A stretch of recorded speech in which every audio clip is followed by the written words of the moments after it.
coming from in the chat? Good, and we're live on Facebook and YouTube, so go for it, Anna. All right, well, welcome everybody. We are on week 5 of the Hispanic Heritage Talks. It's a series put together by a few of the AIG chapters. And just to, if you don't know what AIGA Unidos is, we are a multi-chapter collaboration creating a space to empower and celebrating the lives, work, stories, and needs of creatives with the Latinx and Hispanic cultural heritage. And then we're on week 5 of the talks, and the rest of this week tomorrow we have an educational panel. And I know we have some type of Instagram live on one of the channels, the design channel. Sorry, went too far. And then on Thursday, we're gonna close with Armin Witt and Briani Gomez Palacio. That's our big celebration to close this whole 5 weeks of the Hispanic Heritage Talks.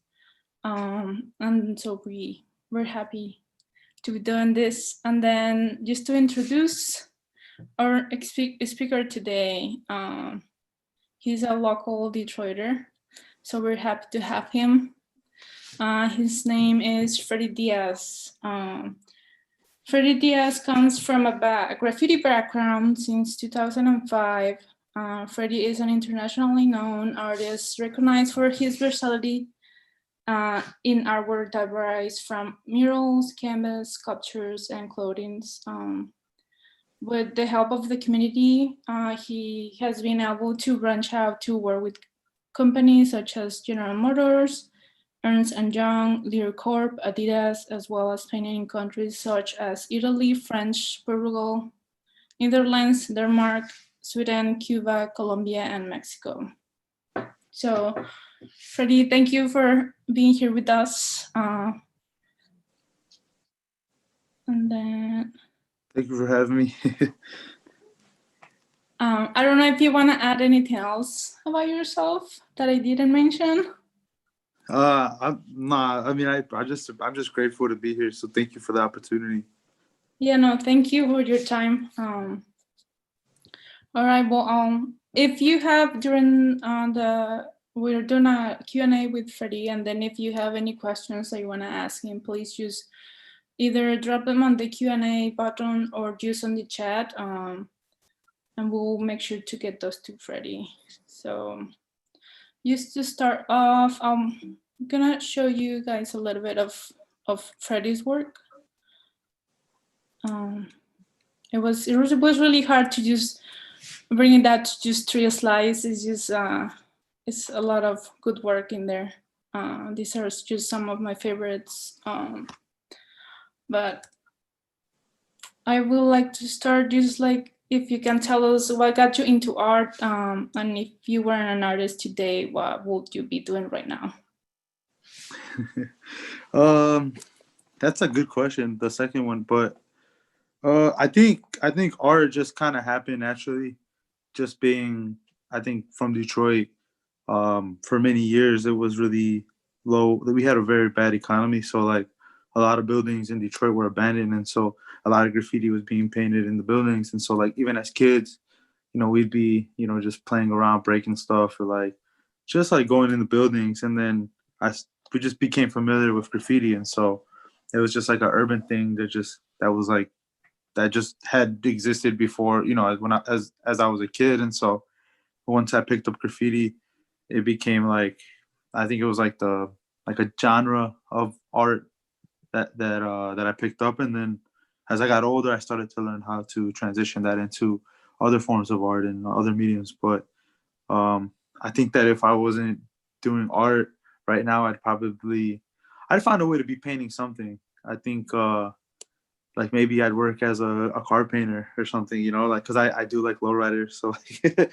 so like maybe like just learn how to do auto body, or like even just maybe like design. I really like clothes and fashion design, or like, web design or something that would always have me being creative. So Nice. That's really nice. So since you were little, you were like, I mean, you were into drawing and all of that? No.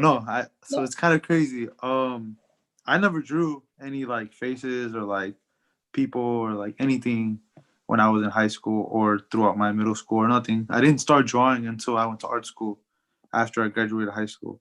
So I didn't know that it existed. Like I completely was like oblivious to it. I didn't know because like throughout since middle school I started doing graffiti at 13. So it was always like letters and like, you know, just like always like bending letters and coming up with different styles and that was like the ultimate like creative freedom for me as an artist. And I've never, it's not that I guess I was always overwhelmed to like actually try to draw, and it wasn't until I had to take classes in art school that like they kind of pushed me to like get outside the letters and actually try to draw figures and like circles and squares and like learning where perspective and light and all that stuff. So like I only went to art school for 3 semesters, but like those 3 semesters like kind of like establish the basics that I needed to learn. And then from there on, like I'm a pretty slow learner, especially if I really like something. I don't want to like rush in and like master it right away. Like I like to kind of like experiment and like give myself the time to like develop. So like it like all that stuff from those first 3 semesters, everything just kind of like, you know, like kind of like it kind of like slowly started to improve, and then I started to meet other artists, and then they really helped me get better. So it's just like I've always like I've always been someone that like if anybody has any advice for me, like I'd rather always be the student than the teacher. And so hence why I still like I've always been looking for kids to help out and like, you know, that I can like mentor, but it's really hard, you know, because I feel like for anybody that really wants to learn, I feel like they kind of already have that within, you know. So it's like it's kind of not something that you can sort of teach to somebody. It's sort of that something that somebody has to already want to do, and Yeah, then they gravitate towards it. So, but yeah. that's awesome.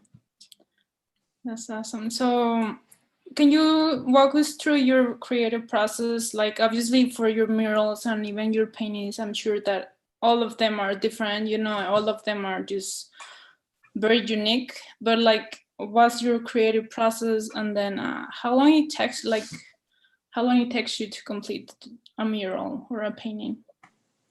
Um, I think that it really depends on the project. Every project's different. So like, there's some projects that if they're corporate, like they have to get filtered out through like, man, like sometimes it's like 10 people making the decisions. So like you'll start off with one drawing and then you send it out, and then by the time it comes back to you, like it turns out to be a whole different concept. So it's like that's one thing that's kind of crazy. And so like a lot of that stuff gets done digital before anything gets painted on the wall. And so, but if it's something that's community based that I really like, and you know, I'll maybe work on it for a couple of days. But I'm like the kind of artist that like once I get going on it, I don't want to lose that momentum. So like I don't take breaks until I finish.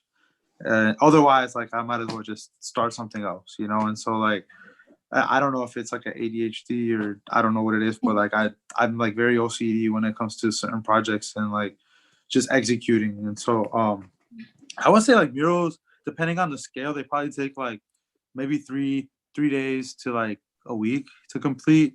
And just depending on if I already have the concept down, you know, previous to starting the wall, or if, you know, like a lot of it's organic where I'm just having fun with friends. But like I do like the process where like half of it will be pre-designed where I kind of have an idea where things are gonna lay out. And then when I'm on the wall or when I'm on the project, like I'll actually like I'll get new ideas as I'm going. And like that's kind of some of my favorite parts of every project. It's like kind of like when ideas come about in the process of actually doing the mural. Cool. So, like, you can like change as you go for some of these projects. I think that there's some flexibility because it's I feel like as long as you're consistent amongst your work, and I think that that's the advice that I give any artist. Like if anybody ever wants to become a muralist or just like become a freelance artist, is it's important to have the projects that you make a lot of money and that pay the bills and help you, you know, like sustain yourself as an artist. but it's also important to have some sort of integrity of like a consistency of work that you want to be doing, because like the advice that I will just on my experience is if you do one project that of a style of work you don't like doing, you will attract 10 more of that style. So like just always try to like steer in a direction of the kind of work you want to do so that you attract more work that you like doing. And even if it's a lot less, like you're still the whole time, it doesn't feel like, you're not, it doesn't feel like a job to you, and you're enjoying what you're doing. And so I do understand, like, sometimes there's going to be projects that you just hate doing, but the pay is good. So it's just finding that balance is important, because like, you want to make sure that, your bills are paid, and you want to make sure that you're making good income, but you also want to make sure that you're happy with the art you're making. So like, if I was to put it into perspective, like you look at like some of your favorite musicians, if you're a diehard fan, they have like the albums, where some songs are meant for you, like for the person that's been following their work forever, and other songs are meant for the radio, and that's what generates their money and how they make a living. And so it's just kind of learning how to like dictate that, like where your market's going to be, and how you're going to make a living, but also have some integrity to, have that balance of like, oh, it's still consistent to me. It still identifies to my work and to my identity as an artist. So, yeah. And that's great answer, great advice. I think you, as an artist, still, like you say, you have to have integrity, right? You have to also show who you are and be true to who you are, right? I think that's one reason why we're having these talks this whole month, because we wanna, we wanna show our culture, and we wanna be, just be proud of who we are. So yeah, that's great advice. And then I wanted to show these pieces, well, because I just noticed that in most of your pieces, you use like the butterflies, and you do a lot of skulls. Mm-hmm. So with that being said, what inspires you, and who or what influences your work? And is there a meaning behind the butterflies or the skulls? Yeah. Okay. So, well, I didn't really start to like learn about Mexico, like the history of Mexican art and just the history of Mexico, or even just the culture, like until I got a lot older. Like being from Detroit is a little ironic that like, I didn't really know about Frida or Diego Rivera or any of them until like I was out of high school, until like I actually had to take an art history class. And like it's kind of like sad that like I'm not the only one, like a lot of artists are just people in the neighborhood. We're Detroiters, but we don't know that this Mexican history exists in our city. And so like I started to like, when I started to like find myself and just like identify what work I was going to start doing, and what story I wanted to tell, what message I wanted to give, like I started to do like a lot of research on like, like just little things that represent Mexico and things that represent like being Mexican, and so like, but finding ways that I can incorporate it into my work. And like I think that like one thing that really helps me is that there's not many Mexican artists in Detroit. Detroit is like a very high percentage like population of Black people, and then I would say then it would be whites, then it's Mexicans. I think Mexicans, we're up there. We have a high percentage, but it's like nowhere near like Chicago or like other big cities across the country, or California, of course, or Texas. And so what really helped me was that like I kind of had to like force myself to like create, this identity in a sense of like almost bring that presence to Detroit, because it was like it feels lonely, like, and this is crazy because it's like when I was in LA or Chicago, anytime I've been to Home Depot to go on paint runs, and like, man, like outside of the Home Depot in Chicago, there's a tamale lady, and Wow. like you go to Home Depot here in Detroit, like you see like maybe one Mexican or zero Mexicans at Home Depot, and like it just like it was just a quick like perspective. And so like this is something that I wanted to like highlight, and always like I felt like it would identify with myself, where most artists that like are muralists or whatever, the context of what they paint it's just kind of more like what is pleasing to the eye, what, you know, what gravitates towards people, what they want to see.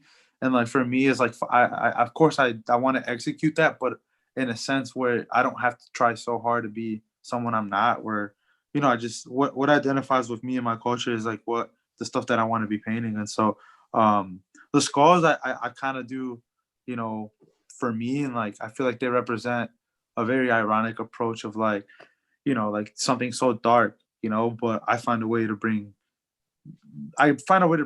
like beauty and something that someone could consider something very, very deep or dark. And so like I felt like even just how, you know, going deeper than that, I feel like skulls represent like what's beneath anybody's flesh. So it's like it's not so much identity of someone's appearance. It's just the identity of our core, of who we are as people, as human beings, like what's beneath us.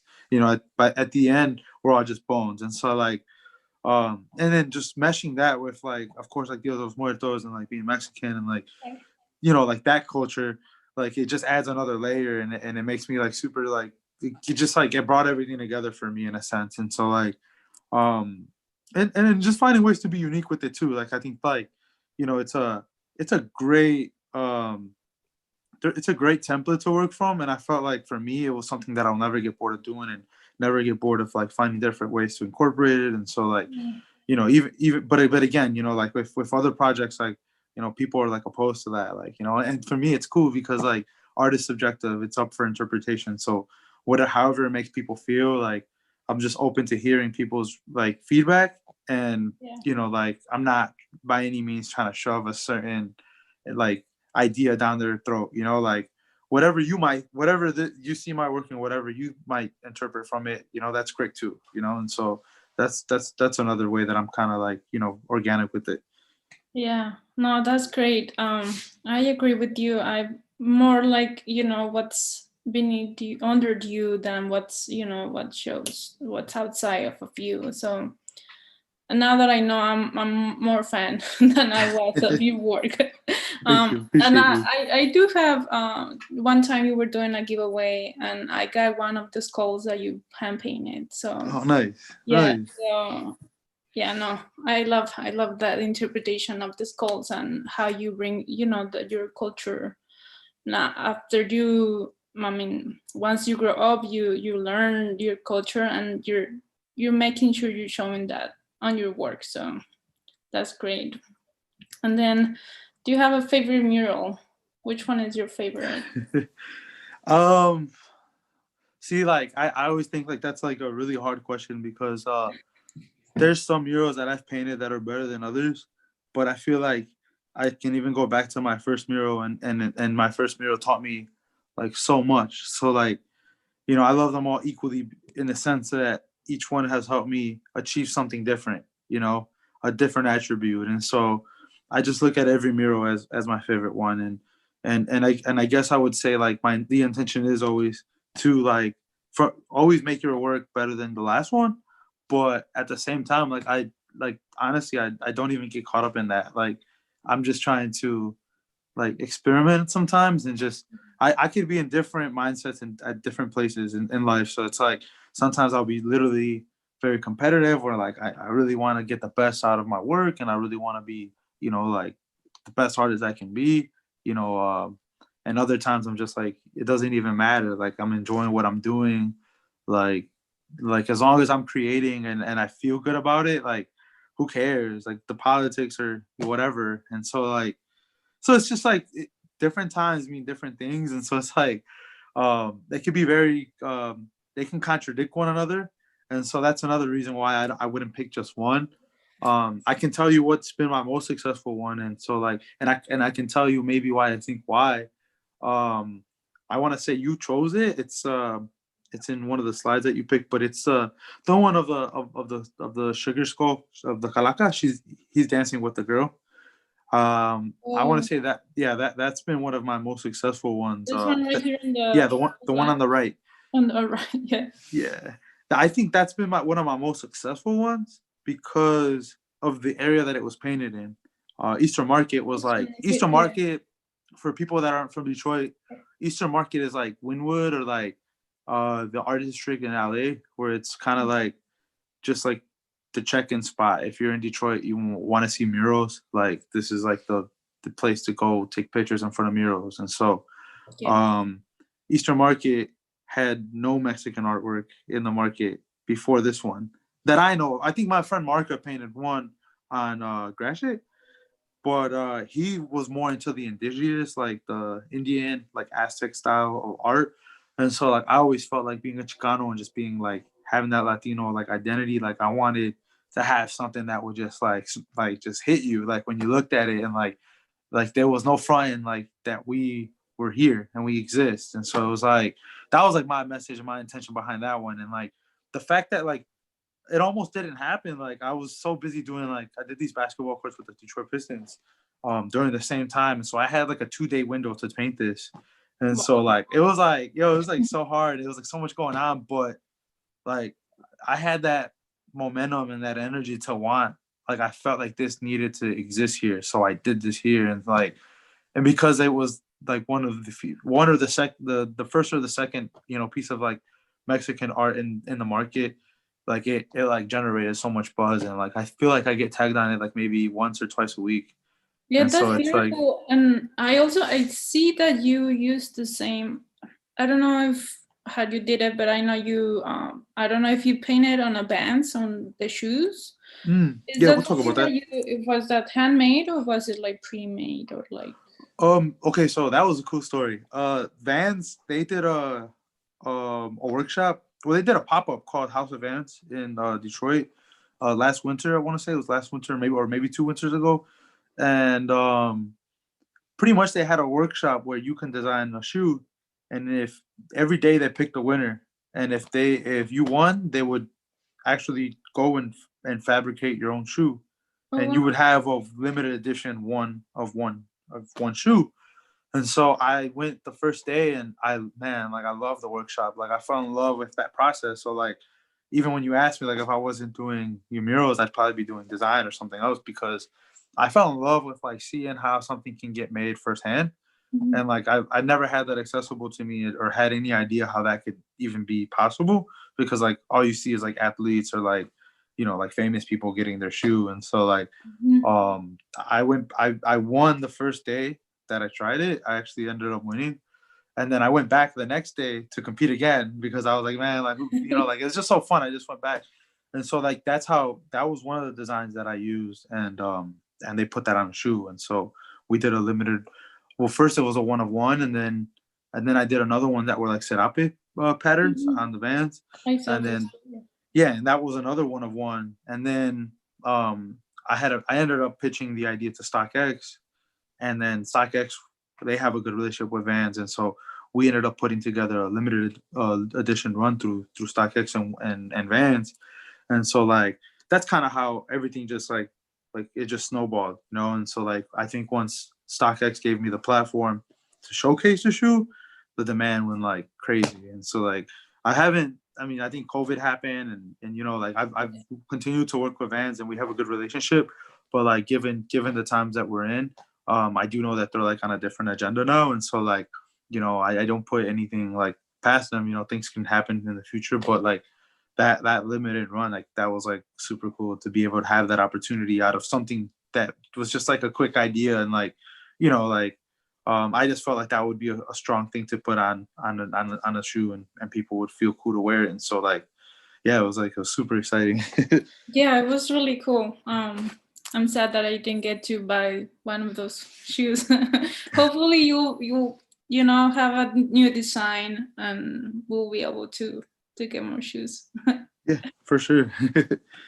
Um so what do you dream of painting a mural? Because I mean I know you've been to Netherlands and Mexico, Colombia and France, but like is there a place that you still would like to have a paint a mural? And if so, who would you like to paint that mural? That's great. That's a great question. Maybe I would say like I would really want to paint a mural in Mexico City, just because like what murals mean to, like I feel like, and I could be wrong, but I feel like the history of murals and like the importance of murals do stem from Mexico. Like it's a Mexican, very old traditional thing in Mexico. And so like I always feel like it would mean so much to like all the stuff that I've done in Mexico has always been like just like production, like graffiti themed murals or walls that we do like as a group.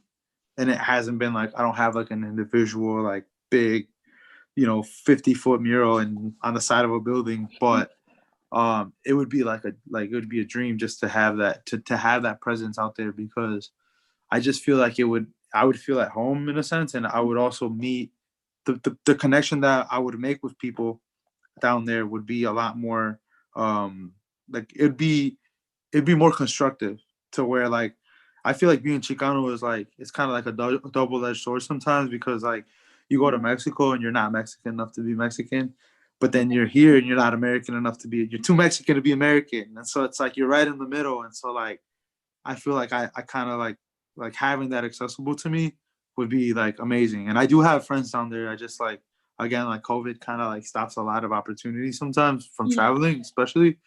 But that would be like my bucket list of like top like dream, like a dream thing. And so like, and maybe I guess like my second dream would, I know you only asked me for one, but I guess another one would be like DIA, of course. Like, man, like I'm that like, would be nice, especially to Dio Rivera's mural. one day, we're working for it. That'd be insane.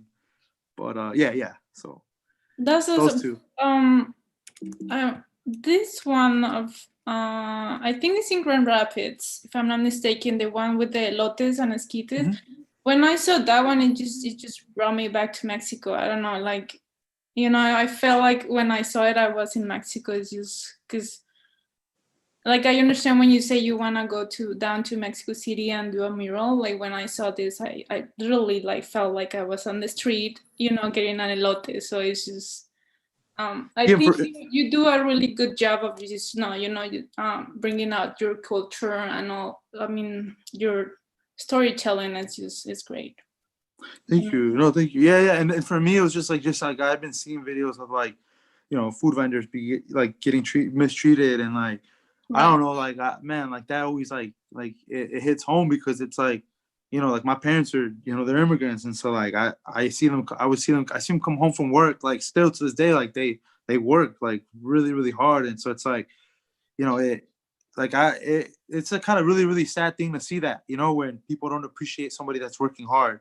Like these people are like, these street vendors are in nobody's way. They're literally just trying to make, I don't know, like $80 a day at most. Like, they don't make much. They're just literally finding a way to make a living, and they're not in anybody's way or making any excuses or nothing. And so like I just felt like they needed to be highlighted, and they needed to be acknowledged, and it was like this mural is actually in Flint, so it was like the Flint Mural Project. They're a great group of people, man. Like I've been going to Flint since I was like maybe 16, 17, and they've always been super supportive of like any artist like that wants to go paint a mural, because I look at them like Detroit kind of picked up in the last couple of years, but Flint's always been the same. They've always been struggling, and they've always like needed that resource. And so like for me, it's just like an opportunity to like branch out and like, just, I know that there's Mexicans out there, so just like for them to have artwork out there that they can, feel at home to as well. And so like, because if you think about it, Michigan is so high up on the map that like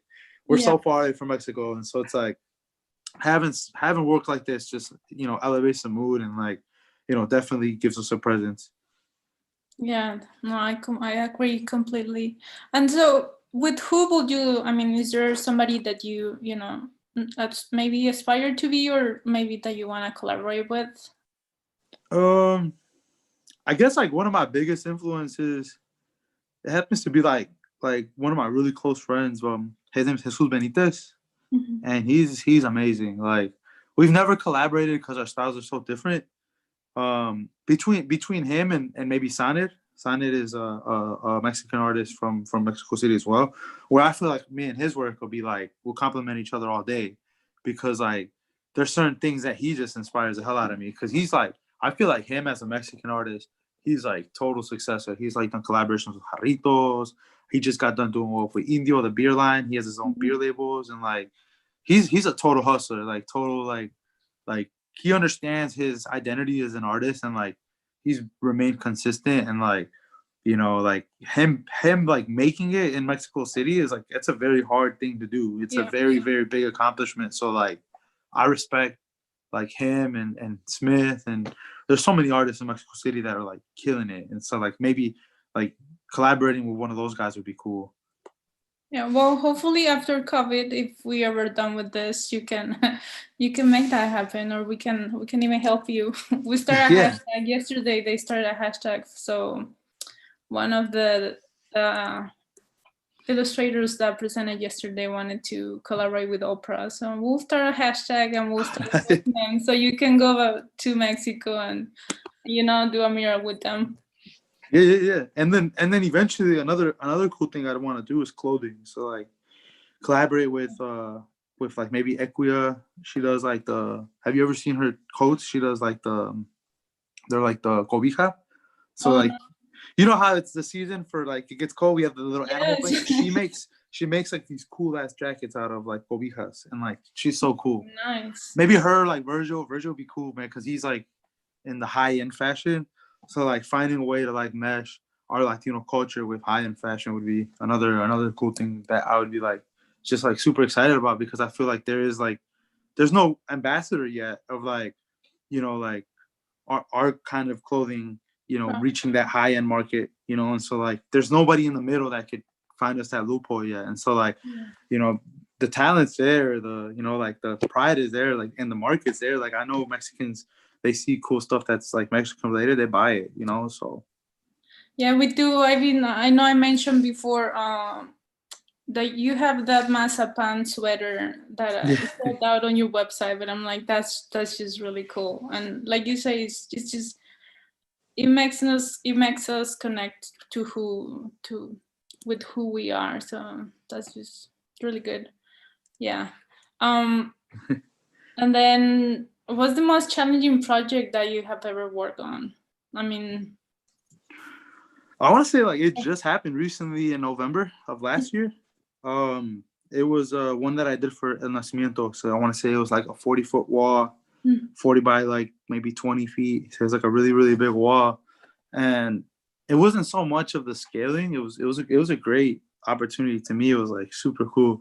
But it was the weather. It was November. It was already hitting 30s, maybe 20s. And so Detroit was getting really, really cold. I ended up catching pneumonia. And so yeah, it was like scary, because like I got really sick, and I've never gotten really sick. Like I've always like stay hydrated. I always like try to like eat good and just prepare myself for a very like productive week, ahead of me of a mural install, because like it's a lot of physical labor when it's big scale.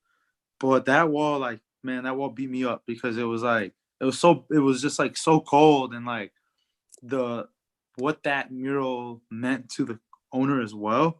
It was just like it was the first time, like I'll admit, like it was like the first time I ever felt pressure of like, can I finish this? Like, is it gonna look how I want to finish, like how I want it to look like? And like being that sick too, I don't think I've ever been that sick before in my life. And like the doctor like lectured me too. He's like you should have came sooner. Like, if there's no you, there's nothing else. So you need to put yourself first. And like, it was kind of like a changing point for me too. So like from that moment on, like I'll probably do one mural per week at most, or I'll gap out 2 weeks per project. So I don't really overwork myself anymore for the same reason.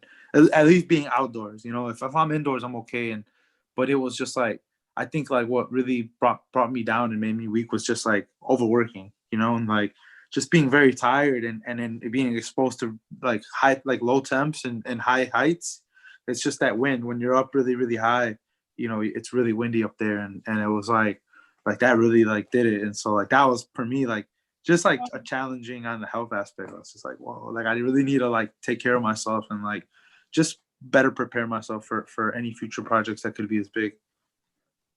Yeah, of course you don't want to get sick, out of doing your work. I mean, you have work ethic, but that went too far. Yeah, exactly. All right, and then if you could change anything about the industry, what would it be? I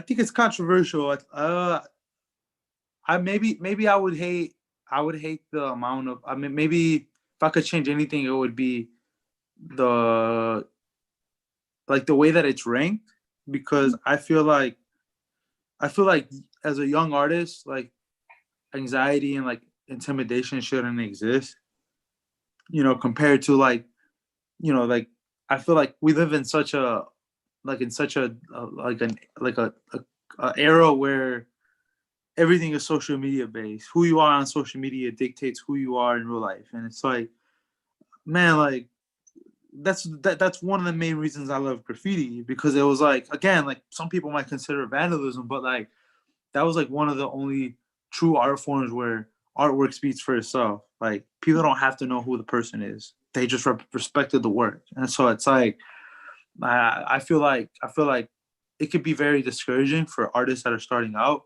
to like see other artists who aren't as good get these great opportunities because of their resources and because of who they know, and they get overlooked because they lack connections, and they lack that exposure that they need, or that platform, or the spotlight. And so it's like, if I could change that, it would just be this just like the way that people view things, in a sense, because like I feel like everybody's talent has a talent, and everybody should be able to have an equal opportunity, to be great at what they do, and to have that encouragement. Because I feel like, I didn't have it, but it took me a lot more than I would say, like, than adversity. Like I had to go beyond like failure to really break through, because like, and that's where I realized I love art, and I love what I do, because like, there's been many moments in life that like have challenged me, and like, man, like, should I just like quit? Should I go get another job? Like, should I just like drop what I'm doing? And then as soon as I'm in that moment, like the phone rings and boom, I have like a big project, or like I have work. And so like the universe is weird, but I know that like it takes a lot more you know, than what the average can handle to become an artist, just because of what you go through. And like I wish that I wish that it wasn't so harsh. I wish that more artists would be willing to give like the helping hand, and it was a lot more artists look at it as more of like a longevity, instead of like intimidation of like, I don't want him or her to be better than me because they're younger, and they didn't sacrifice what I sacrificed.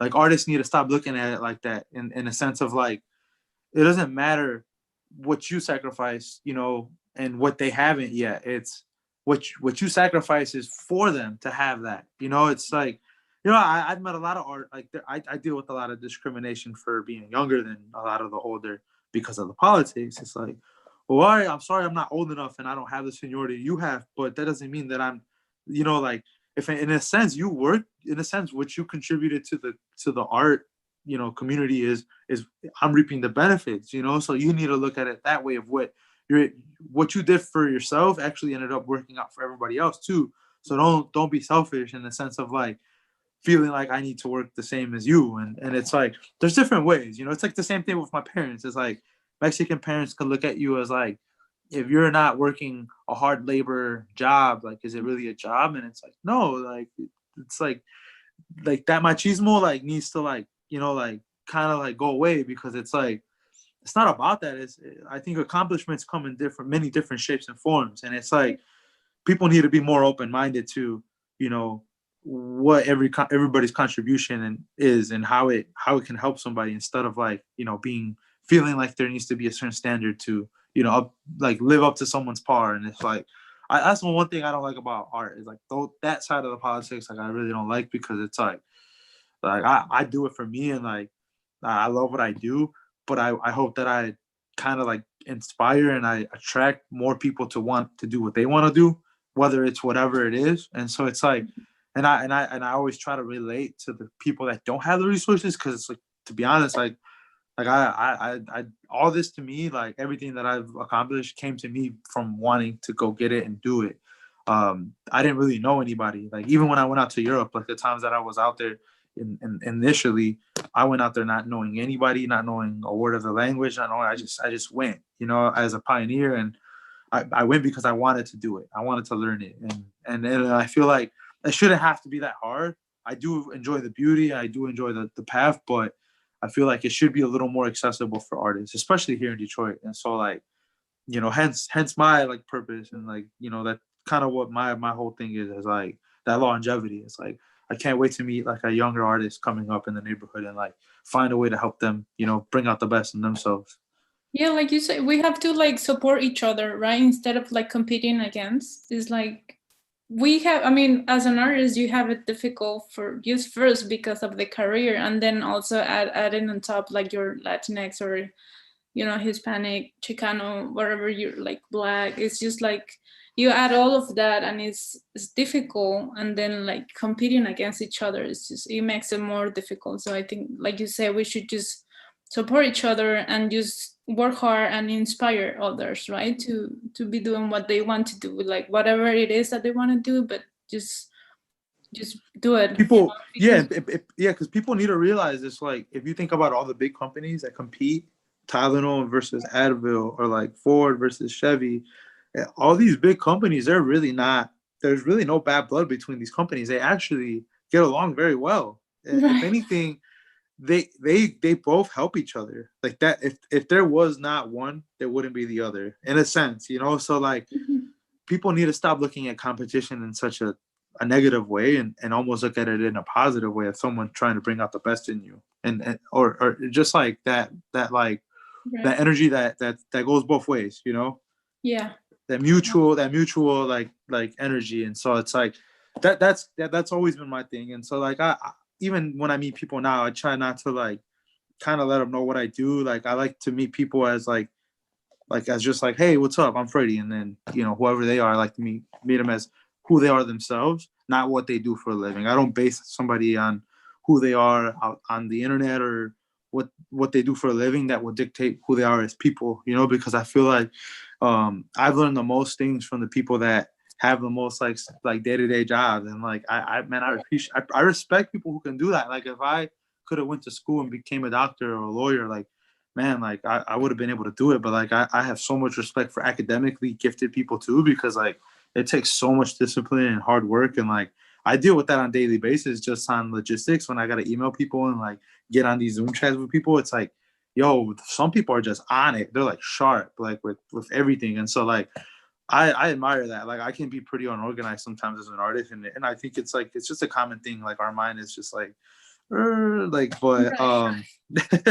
but when you meet someone who's like super organized, I'm just like, dang, like I admire that, because like I wish I had that, you know. Right. Yeah. You start buying planners and all of that, so yeah. I'm the kind that I'll buy the planner and it'll last for a week, and then it's like, whatever happened to the planner? It's like, shit, like yeah, it never happened. No, I completely agree. And so next, anything outside graffiti that you want to try? Well, I mean, no, you already mentioned like clothing and all of that, but anything outside that you want to try? Yeah, I really want to do tattoos, because nice. I've seen like especially in California, like, yo, it's crazy. Some of these guys can like, and girls. I follow this one Mexican artist. She's from Guadalajara. She's insane. I'll pull her up. I'll send you her link later. But yo, they can tattoo like amazing. And like there's artists here that are gifted in Detroit, but like doing that style of like traditional like Chicano like nice like beautiful detailed art. Like I haven't really, it's not really common. You know, you go to LA, you can find so many artists doing it and killing it. But I would love to do tattoos, just because like I would want to like, I don't know. I watched the documentary. I don't know if you've seen it. LA Originals with Mr. Cartoon. Yo, he started off doing graffiti, and like he's tattooed like Eminem, like 50 Cent, Dr. Dre, like all these like celebrities, you know. But he like what makes him so unique was that he took his graffiti knowledge and almost like combined it with tattoo culture. And so he became like this hybrid of like like just like morph two different cultures into one, and that's how his identity and his style came about, and it was just like so inspiring to me. So like I've been doing my research and like trying to like learn, like maybe this winter, like I'll offer like first 10 people that let me tattoo them, or like later on I'll hook them up when I'm better, you know. But it's gonna take a lot of like, that's one thing is like I am afraid. I won't lie, I am afraid, because it's like tattooing is like you're not tattooing, you're not like painting a wall where like, Right, you can you paint. know. I mean, you can. No, you can paint. I mean, you will have to remove it with laser, but I mean, still, it's not like you can paint over, right? well, and like skin, it like breathes and like sweats and like Right. people move, so it's like I don't know, just understanding the way that works, and it's not flat, you know, like every part of your body has like, you know, True. different shapes, and so like just understanding that. But I'm interested, like 100%, I'm on board. Maybe next couple years. Nice. Yeah, that would be really nice. Coming in. I've been wanting to get a tattoo. I haven't. So it will make it happen. That's really great. And then if you can share, what's your hobby and what do you do when you're not painting? I would say right now I got two hobbies, maybe three, two and a half. One of my hobbies right now is I bought a car that I'm working on. It's 1974 Oldsmobile Cutlass. I'm gonna make it into a lowrider, and it's Nice. gonna be like super cool. But I think it's gonna take me a couple of years just because everything's so damn expensive.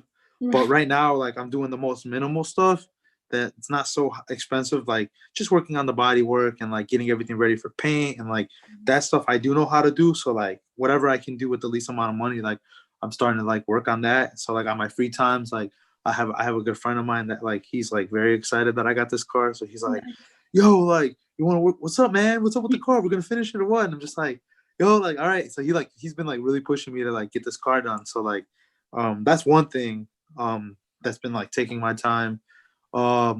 Maybe my second thing is I do play a lot of video games like crazy. Like I'm playing the Call of Duty like heavy. I'm not good at it. Like, dude, it's like I think I just hopped on really late, but I have fun. Like it's a good way that like me and all my friends would get to hang out on the game and like talk to each other, and it's funny, like, you know, so it's a good place for all of us to be in the same room. Like Call of Duty, like play the Fortnite and the FIFA. The new FIFA just came out, so like just video games. It's just like, you know, stay home and be safe in the meantime, so I can get outside. And then I got my girlfriend, of course. That's like the half hobby. Yes. I wouldn't say she's a hobby, you know, but I've been dating her for not too long, but like it's been a transition in my life because just making time for a relationship is a big transition if you're an artist. And like for me, before I had a girlfriend, like recently I was single for maybe 5 years, and that whole 5 year gap was just a huge sacrifice and like just laser tunnel focus of like art. And then like organically, like I met somebody and like it worked out, you know, like didn't have to try too hard. Like it just like she understood like that art is my thing, and like doesn't and just respects it and like appreciates it. But she's not like, ironically enough, she doesn't even care for art like that, like, which is like very cool for me because I don't have the pressure of her, you know, like it's a weird, we're like the opposites attract, you know, like she's not very exactly. artsy. Yeah.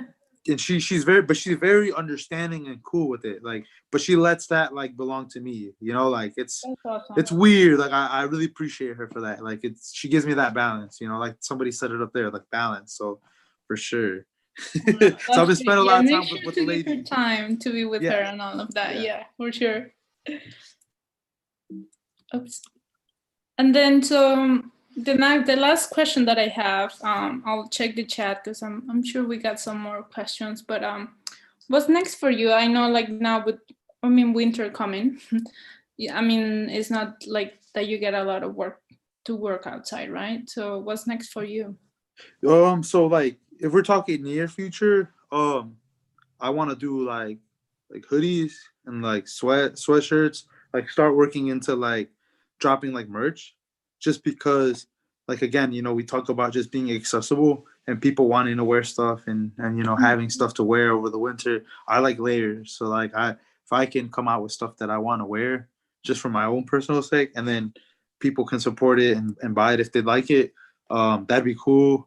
And also just like I think I want to start doing more fine art, like canvases, just because the beginning of COVID, like I actually had a show before COVID hit that was going to be in April or May with M Contemporary, and like we ended up doing it online because everything was so weird, but it did really well. So like I never knew I had a market in the fine art world. Like I never had any idea because like I've only showed in like 2 or 3 galleries like ever, and so like yeah, I never knew it existed. And so like now I'm just like, yeah, like I want to do like canvases, and like I just found out what my favorite paint is. It's like acrylic. It's called Nova acrylic. And like yo, like the pigment is really, really good. It like paints like it's like almost like a liquidy gesso where it's very opaque but very smooth. And so like I want to go buy a ton of that. They're based out of LA, if I'm not mistaken. And so like I want to buy a lot of that, and this winter just paint from home, and maybe do print runs of it, of like the artwork, like because I've done in the past. And then just like, yeah, maybe stickers, like just little stuff that people can support and buy. And like, I always try to be accessible, like on top of paying my bills. And like if murals come about like indoors, I'll probably be doing that too. And then and yeah, that's probably like near future. And then like far future, far future, like next, I don't know, 3-5 years. traveling. If the border opens up, like I want to go to Europe, and I want to go to LA to learn the tattoo. So like those 2 places would, like, I feel like they'd bring out the best of me, and like doing like that apprenticeship. So like, because I want that to be kind of like a side thing that I do. Like, I don't want to I do want to hyper focus, but like, maybe take like 10 bookings a year, like not do it too crazy to where it's like, like the people that are getting tattooed by a year, that like, I don't have like this mass demand for it, where I can do it very calmly. And like what people are getting from me are like really good tattoos, in a sense of like there's no pressure, like, because I do want to do murals. I kind of like, when I get tired of murals, I want to do tattoos, and then when I get tired of tattoos, I want to go back to murals, and like kind of just like rotate different things so that I don't like get burnt out of one thing. Yeah, no, that's good. That's always good to have, like you say, jump from different projects, like so that you don't get tired and burn out. So yeah. That's awesome. Well, I'm waiting for that mazapan sweater. So if you have time, work on that. And I got a question. I'm trying to. Yeah, if anybody's got questions, like for sure, I'm an open book. I'll help out anybody that needs any advice or like just any personal knowledge I can give, for sure. Dylan, can you check on the Q&A? Yeah. I don't know if it's because I'm sharing my screen that I cannot see the question. Oh yeah, that's sometimes how it happens. Yeah, we have a question from Jesse the Bison. Have you ever seen anything that graphic designers are doing in their work that you might explore? Yes, animation. Like, yo, what? Animated, like, and just like I don't know, like I guess just being cleaner. Like I feel like any graphic design artist that I see, like they kill it. Like, yo, like a lot of my process in painting murals comes from seeing how graphic artists layer up, like the way that the process of layers work. And so like that helps me out to where like if I start like I use a tablet like Procreate a lot. So like when I do murals, I'll just like take a picture of the wall, upload it to Procreate app or to the Procreate, and then I draw right over the wall. Like I select a new layer and draw right over the wall. So like that's usually how I get a sense of scaling.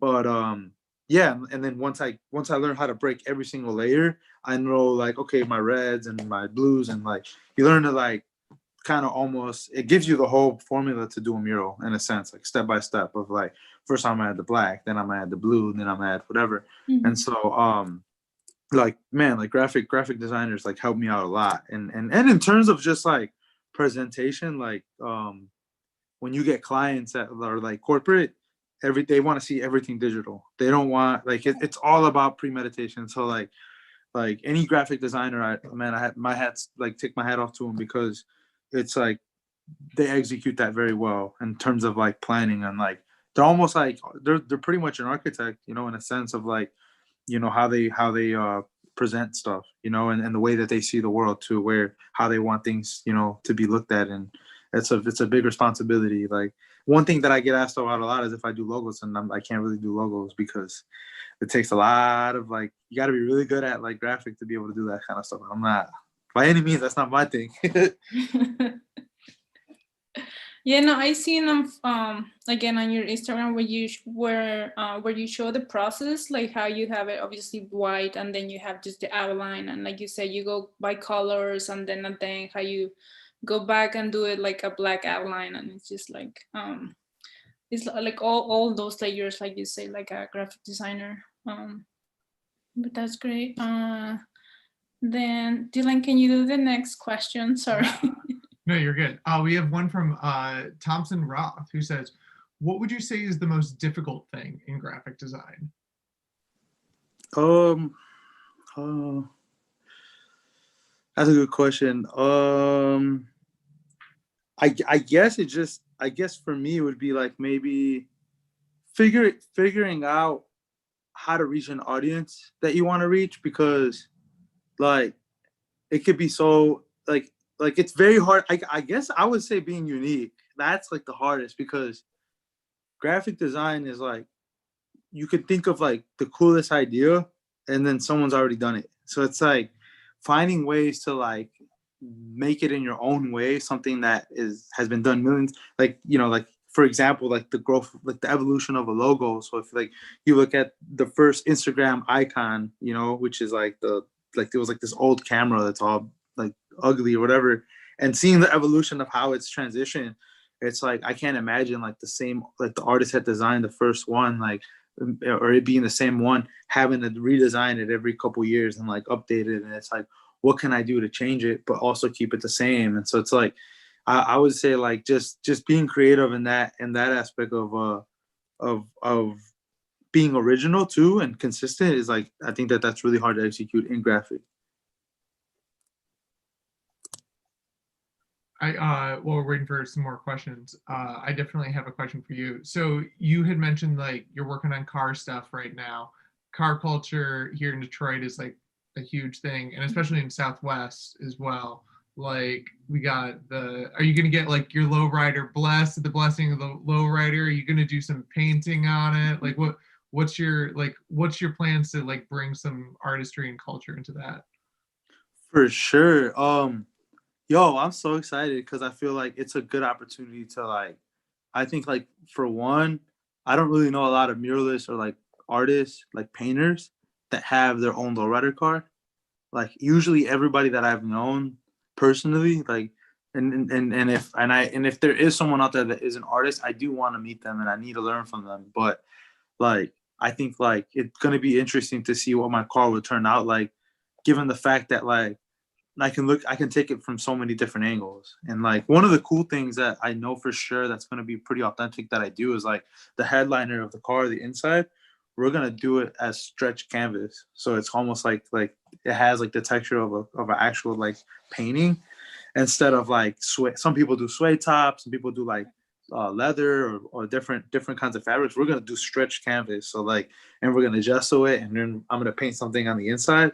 So that's going to be like one cool thing that already off the bat it's gonna be like super original that I know like a lot of, I've never seen it done in lowriding, but like it's gonna be interesting because like it's almost authentic to myself to where like I'm the painter, so like that's why that is what it is. It identifies with me, and then obviously like I've been doing a lot of research in like airbrushing and like learning how to do like cool stuff like that little effects that could go for as far as the paint job goes on the outside.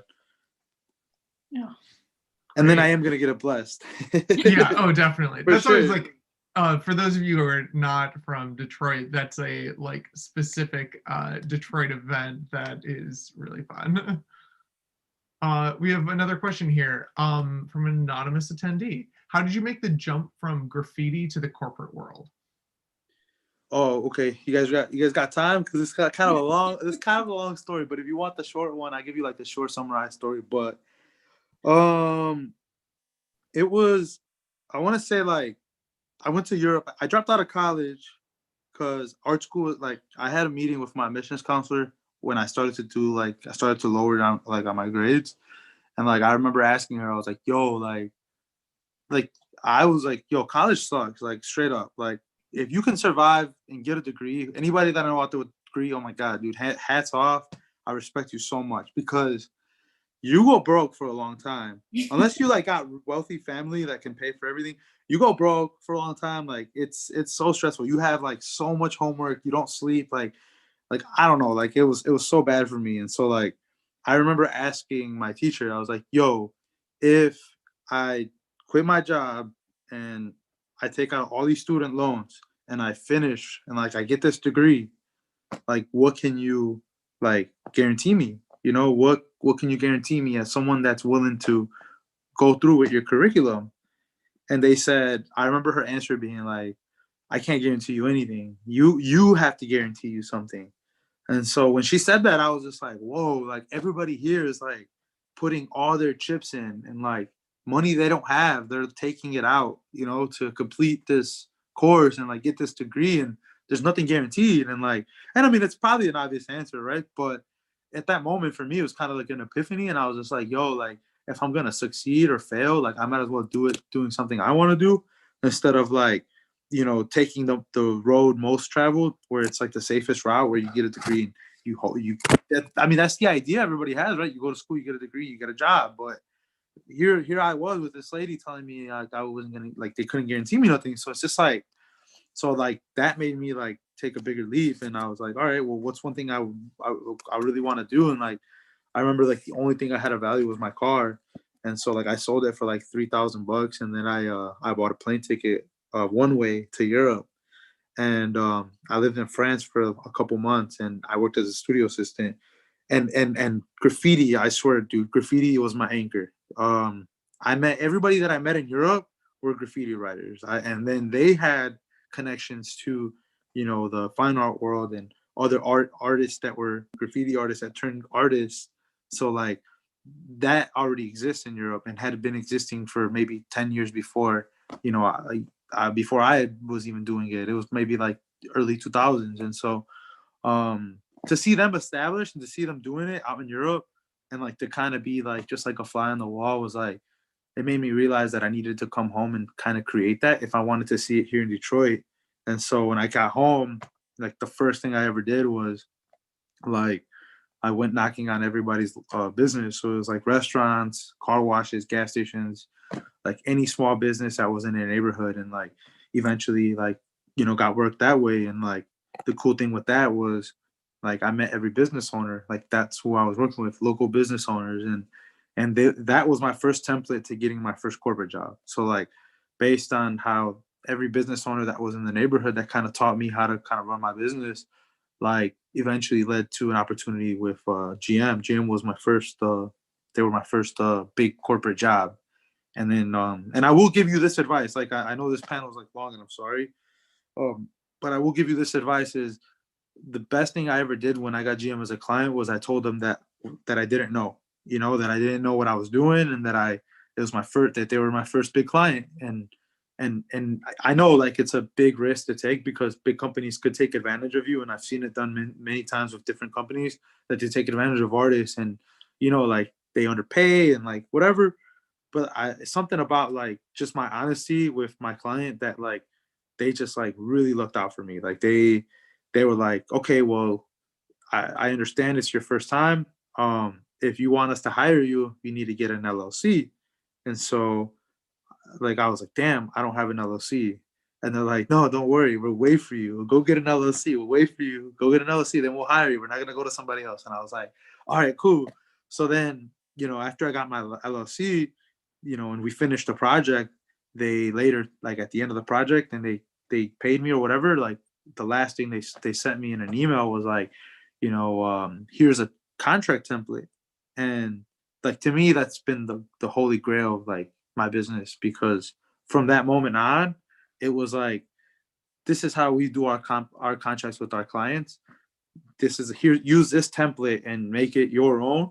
And from here on out, when you work with other companies, which you will attract because you just work with us, you know, a lot of companies, they only like to work with one person, which is like, so if you get your foot in, you know, with the big company, they don't really like to run a lot of different artists through the system, which I hope that could change in the future too. But as far as the game's that way, if you get your foot in, you're in. And you want to make sure that, you're consistent and you're delivering for them, because chances are, as long as you're doing good work, you'll always be working with them, and then the word gets out, everything's word of mouth. Word gets out that you do good work, and you'll start doing, work with other companies. And so that's, for me, that's how the corporate thing happened. It's like from doing one good review with one corporate company, then the next one, hires me. And then again, like I've worked both with GM and Ford, and they're both excellent clients of mine. Like there's no like for me, like there's no competition and there's no bad blood. Like GM was more than happy to know that I got an opportunity with Ford